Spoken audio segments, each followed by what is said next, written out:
بسم اللہ الرحمن الرحیم والصلاة والسلام علی سیدنا و مولانا محمد وعلی آلہ وصحبہ اجمعین، اما بعد۔ میرے عزیزوں، بھائیوں، دوستوں، بہنوں، بچوں، بچیوں، شعبان سے پہلے ہی اللہ کے نبی جب رجب کا مہینہ آتا تھا جو اس سے پہلے گزرا ہے تو اس میں یہ دعا فرمایا کرتے تھے، اللہم بارک لنا فی رجب و شعبان وبلغنا رمضان۔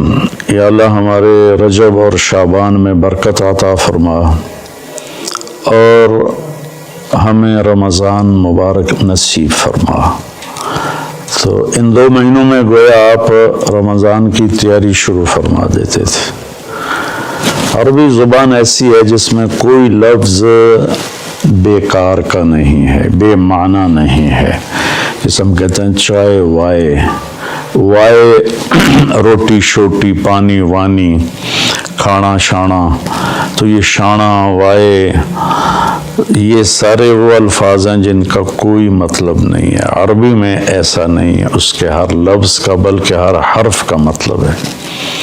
شعبان ایک مہینے کا نام ہے، لیکن شعبان کو شعبان کیوں کہتے ہیں کہ اس مہینے میں عرب چارے پانی کی تلاش میں نکلتے تھے۔ شعب کہتے ہیں متفرق ہو جانا، بکھر جانا۔ اس میں عرب چونکہ صحرا ہے، یہ عجب ملک اللہ نے بنایا ہے، یہ جزیرۃ العرب، جزیرہ نما، اس کے 3 طرف سمندر ہے، ایک طرف خشکی ہے جو اردن کے ساتھ، شام کے ساتھ جا کے ملتی ہے، عراق کے ساتھ،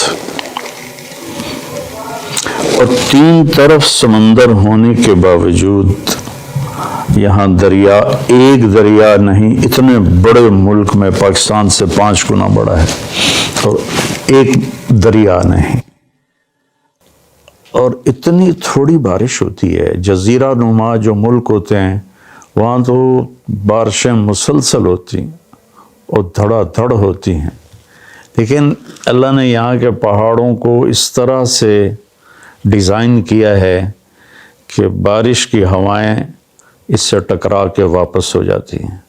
اللہ نے اس خطے کو لک و دک صحرا بنایا، آج بھی صحرا ہے بہت، الربع الخالی، یعنی 1/4 حصہ سعودی عرب کا خالی پڑا ہوا ہے، اس کا نام ہی ہے چوتھائی خالی حصہ، وہاں زندگی نشو و نمائی نہیں پا سکتی۔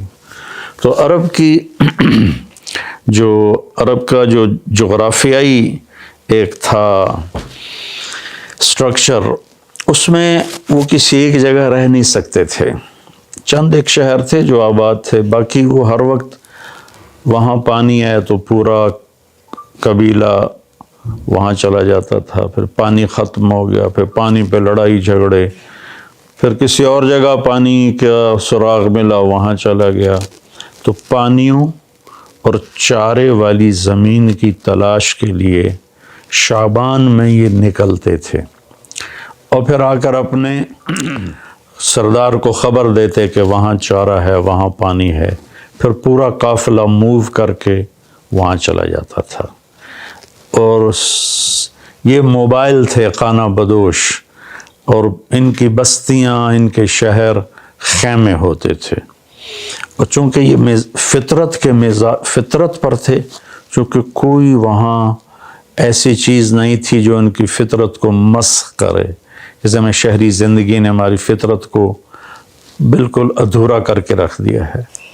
ہم نے آج تک چمکتا چاند نہیں دیکھا، تاروں بھری اندھیری رات نہیں دیکھی، ستاروں کی مسکراہٹ نہیں دیکھی، چاند کی خوبصورت نورانی ہم نے اس کی شعاعیں نہیں دیکھی، کرنیں نہیں دیکھی۔ تو وہ لک و دک میدان تھا۔ افلا ينظرون الى الابل کیف خلقت۔ اب اس ماحول میں رہ کر آپ اس آیت کو سمجھے۔ اونٹ ان کی سواری تھی تو اللہ فرماتا ہے اے اونٹ تو دیکھو کیسے بنا ہے، کس نے بنایا ہے۔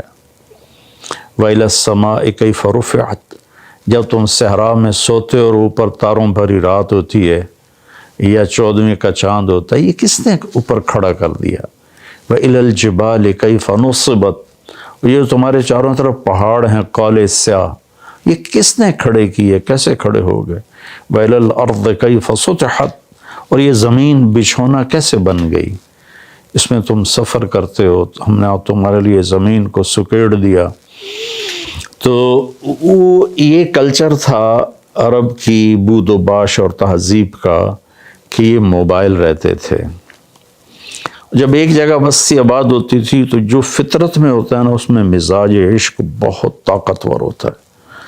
اس لیے عربی شاعری کو کوئی نہیں پہنچ سکا آج تک، عربی شاعری کو مزاج عشق میں، حس لطیف میں، حالانکہ وہ ان پڑھ تھے لیکن ان کا شاعر کھڑا ہوتا تھا بغیر تیاری کے 100 شعر فی البدی پڑھ دیتا تھا۔ فی البدی سے مراد ہے پہلے سے کوئی تیار نہیں کیے ہوتے تھے، بس کہتا تھا اور کہتا چلا جاتا تھا۔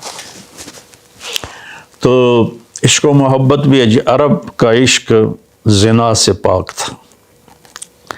میں نے عرب جاہلیت کی تاریخ پڑھی ہے، میں پڑھ کے حیران ہو جاتا ہوں کہ کیا عجیب لوگ تھے، اور اللہ نے وہاں کسی فاتح قوم کو جانے کا موقع نہیں دیا کہ سب کہتے تھے ریت میں کیا پڑا جو ہم لیں، تو وہ محفوظ رہے، ان کی عربیت، ان کی فطرت محفوظ رہی، نہ ایرانی آ سکے، نہ اس میں رومن آ سکے، یہی اس وقت کی بڑی دو طاقتیں تھیں، نہ قبطی آ سکے جو مصر کی طاقت تھی، تو اپنی فطرت میں تھے۔ شعبان کے مناسبت سے میں نے تھوڑی آپ کو عرب کی تاریخ بتائی ہے، عرب کی تہذیب بتائی ہے، لیکن اس میں جو کہنا تھا وہ یہ تھا کہ شعبان رمضان کی تیاری ہے، شعبان رمضان کی تیاری ہے۔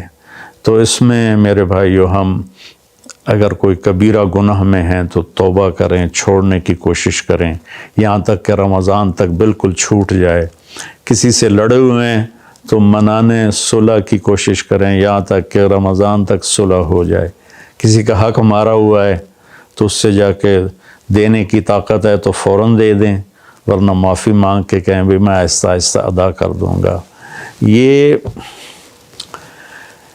رمضان سے پہلے رمضان کی تیاری، رمضان میں انٹر ہونا ہے کبیرہ گناہوں کو چھوڑ کر، لوگوں کے حق تلفی کو چھوڑ کر، گالی گلوچ کو چھوڑ کر، ظلم و ستم کو چھوڑ کر، اور رشوت، چور بازاری، کھوٹ، اس کو چھوڑ کر۔ بھائیو، اللہ کی قسم اٹھا کے کہتا ہوں، حرام میں کچھ نہیں رکھا، گناہوں میں کچھ نہیں رکھا، اور اللہ کی قسم اٹھا کر کہتا ہوں ساری بھلائیاں، ساری خوبیاں میرے اللہ اور اس کے رسول کی اطاعت میں ہیں۔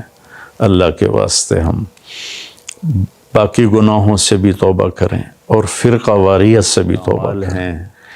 اسلام تو سب کا ایک ہی ہے، ان الدین عند اللہ الاسلام، شرع لکم من الدین،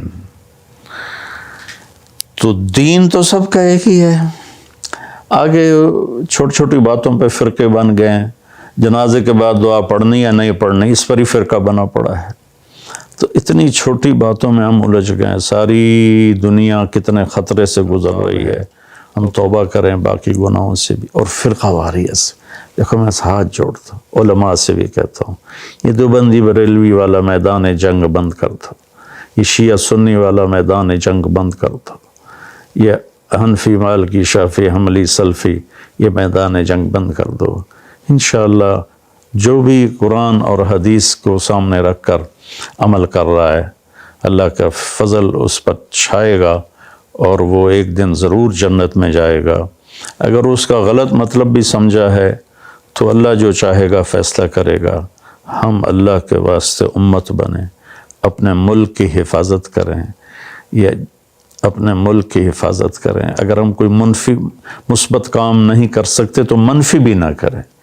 تو بھائیو، ہم اپنے رب کو رمضان خوبصورت کر کے دکھائیں، شعبان اس کی تیاری ہے۔ السلام علیکم۔